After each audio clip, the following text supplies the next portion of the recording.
Stress, targets ఇవన్నీ మనకి కొంచెం తీవ్ర ఆందోళన కలుగజేస్తూ ఉంటాయి కదా. ఒక్కొక్కసారి మన గ్రహాల ఎఫెక్ట్ మనకి మీద అట్లా చూపిస్తూ ఉంటుందండి. మరి ఉన్నత అధికారుల దగ్గర నుంచి ప్రశంసలు అందుకోవాలన్నా, ప్రమోషన్స్, ఇంక్రిమెంట్స్ ఆగిపోతున్నా వీటన్నిటికీ కూడా మనకి జాతక ఫలం గోచార రీత్యా మనకి ఏర్పడే వీటి వల్ల అన్ని ఎఫెక్ట్స్ ఉంటాయండి. సో మీ జాతకాన్ని ఒక్కొక్కసారి గురువుగారికి చూపించినట్లయితే ఈ సిచ్యువేషన్ అనేది మీకు ఎందుకు వచ్చింది అనే దానికి అక్కడ రెమెడీ ఇవ్వడం జరుగుతుంది. మీకు ఏ విధంగా మనం వాటికి నివృత్తి చేసుకోవాలి, ఆ గ్రహాలకి ఎలాంటి పూజలు చేసుకుంటే మనకి మంచి ఫలితాలు సిద్ధిస్తాయి అనేది తెలుసుకోవడం జరుగుతుంది. ఉద్యోగ పరంగా మీరు ప్రయత్నాలు చేస్తున్నా, ఉద్యోగ పరంగానే కాదు ఏ విషయంలో కూడా మనకి జాతక పరంగా ఎలాంటి అవరోధాలు ఏర్పడుతున్నా కూడా మీరు స్క్రీన్ మీద కనిపిస్తున్న సిటీ విజన్ లైవ్ నెంబర్కి అయితే కాల్ చేయొచ్చు. గురుగారు, సాధారణంగా మనకి లైఫ్ లో అభివృద్ధి రావాలని చాలా మంది కోరుకుంటూ ఉంటారు. మరి ఒక గురుగ్రహం ఎఫెక్ట్ బాగుంటేనే మనకి అభివృద్ధి అనేది సాధ్యమవుతుందా అండి? అట్లానే ఏం లేదండి. ప్రతి ఒక్కటి అంటే మల్టిపుల్ ఫ్యాక్టర్స్ ఉంటాయి. కర్మ ఏదైనా దానికి మనం డెవలప్ అవ్వాలన్నా సుకర్మ అయి ఉండాలి డెవలప్ అవ్వాలంటే. అలాగే దుష్కర్మలు అంటే పాపాలు తక్కువ ఉండాలి అన్నమాట జన్మజాతక చక్రంలో. అలాగే అంటే పుణ్యాలు బలంగా ఉండాలి, ఉంటేనే యోగాలు పరిపూర్ణంగా ఉంటాయి అన్నమాట. ఒకవేళ యోగకారక స్థానాలు కనుక బలహీనంగా ఉన్నా, అంటే యోగం అంటే ఏంటంటే 1-11 లాగా పనిచేస్తే దాన్ని యోగం అంటారు అనమాట.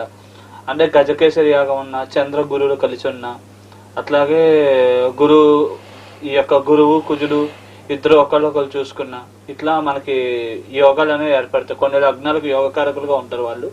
ఒకళ్ళు చూసుకుంటే కనుక మంచి యోగం అనమాట. విస్తారంగా ముఖ్యంగా 4 పదులు ఉంటే విస్తారమైన భూయోగం, ధనయోగం, బాగా అధికార యోగం అనమాట. అలా ఉంటే కనుక చాలా గొప్ప స్థాయికి వెళ్ళే అవకాశాలు పరిపూర్ణంగా ఉంటాయి. దాని గురించి ఈ కాంబినేషన్ అనేది మనం హైలైటెడ్గా చెప్తాం అనమాట. అయితే ఎవరి వరకు వాళ్ళు ప్రత్యేకంగా ఈ యొక్క దైవారాధన విశేషంగా చేసుకుంటే ఒకటండి, ఒకసారి కనెక్ట్ అయితే కనుక మనం వదలలేం. అంటే అది సరైన కనెక్టివిటీ లేకుండా మనం బాహ్యంగా ఎక్స్టర్నల్ వాళ్ళు పడిపోయి అది నిజమని అలా పడిపోయి అలా వెళ్ళిపోతున్నాం. ఓ పర్టికులర్ లెవెల్కి వచ్చాక ఏంటంటే డౌన్ ఫాల్స్ వస్తున్నాయి. అవి ఏంటంటే తట్టుకోలేకపోతున్నాం. ముందర ఏంటంటే కెరియర్ అప్లో ఉన్నప్పుడే మనం భగవంతుడి పాదాలను మనం ఆశ్రయిస్తే మనకు అన్ని పరాలుగా కూడా మంచి జరిగే అవకాశాలు బాగా ఎక్కువ ఉంటాయి. డౌన్ ఫాల్స్ రావండి, ఒక స్థాయి మించిన డౌన్ ఫాల్స్ రావు. ఎప్పుడైనా కానీ మనం అన్ని పీక మీదకి వచ్చేసాక మనం దేవుడి దగ్గరికి వెళ్ళినా పెద్ద ఉపయోగం స్లోగా ఉంటుంది.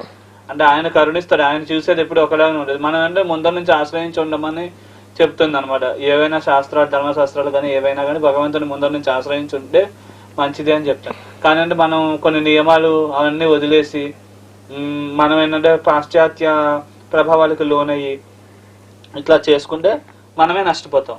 మనం ఏంటంటే ఒక సిస్టమేటిక్గా వెళ్తే మనమే లాభపడతాం. యోగమైనా దోషమైనా అనుభవించాల్సింది మనమే. మనకి పరిపూర్ణంగా పర్మనెంట్గా మనం బాగా హై స్థాయికి వెళ్ళాలంటే కనుక ఖచ్చితంగా ఒక రోజుకి కనీసం ఒక అరగంట 40 నిమిషాలు సమయం భగవంతుడి కోసం కేటాయించాల్సిందే. ఇది కంపల్సరీ నియమం. ఇది చేసుకున్నాక ఏదైనా చెయ్యాలి. ఇంకోటి అంటే భగవంతుడికి చేసే దగ్గర పీస్నార్తనాలు, లోభాలు చూపించకూడదు. మరి ఏంటంటే ఎక్కువ అందరూ కూడా ఆటంకాలు ఎక్కువ వస్తూ ఉంటాయి. దేవకార్యాలు చేయలేదు, ఎక్కడ లేని ఏంటంటే తెలియకుండా అన్నిట్లో లాక్ అయిపోతాం. ఆ భగవంతుడి కార్యక్రమం చేసేటప్పుడే అవి ఏవో ఒక ఆటంకాలు, ఇబ్బందులు వస్తూ ఉంటాయి.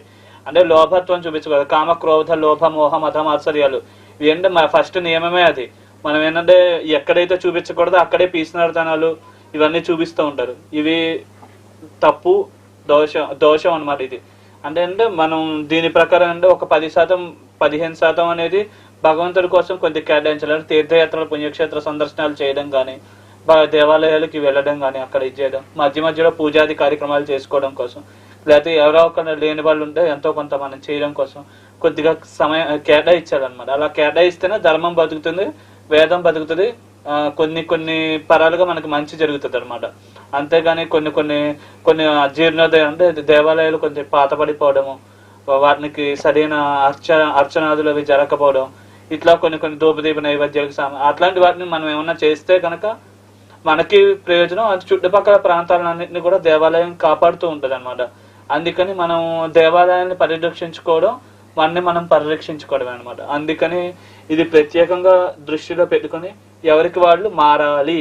అంటే ఇంకోటి అంటే ఈ ఎక్కువ నైట్ వర్క్ అనేది ఎక్కువ ఉంటుంది అనమాట. ఇప్పుడు పగలు ఆఫీసులు అనేవి తక్కువ ఉంటున్నాయి, అంటే ఎక్కువ వేరే కంట్రీస్ లోది ఇక్కడ జాబ్స్ చేస్తున్నారు. దానివల్ల ఏంటంటే మన ఆలోచన శక్తి, కొన్ని విచక్షణ జ్ఞానం ఇవన్నీ కోల్పోతున్నాం. అంటే స్ట్రెస్ ఎక్కువైపోతుంది, ఆలోచన శక్తి తగ్గిపోతుంది, ఫుడ్ హ్యాబిట్స్ అవన్నీ మారిపోతున్నాయి.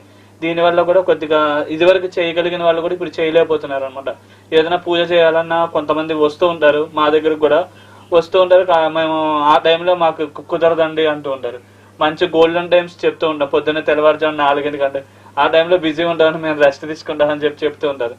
అంటే ఇలాంటి కొన్ని పోకడల శాలరీ తక్కువ ఉన్నా కానీ ఒకవేళ వెళ్తే అక్కడ ఆ కంట్రీకి వెళ్ళి సంపాదించుకుని వచ్చేయడం మంచిది. ఇక్కడ ఏంటి ఇలాంటి జాబ్స్ చేయడం వల్ల కూడా స్ట్రెస్ అయిపోతున్నారు బాగా. కొన్ని చెయ్యాలనుకున్నా చేయలేకపోతున్నారు. ఇట్లా కొంతమంది ఏమో చేయగలిగి కూడా ఆటంకాలు వస్తున్నాయి. మీరు అన్నట్టు అన్ని కరెక్టే. ఏంటంటే ఇప్పుడు మన లైఫ్ స్టైల్ అనేది కంప్లీట్ గా మారిపోయింది.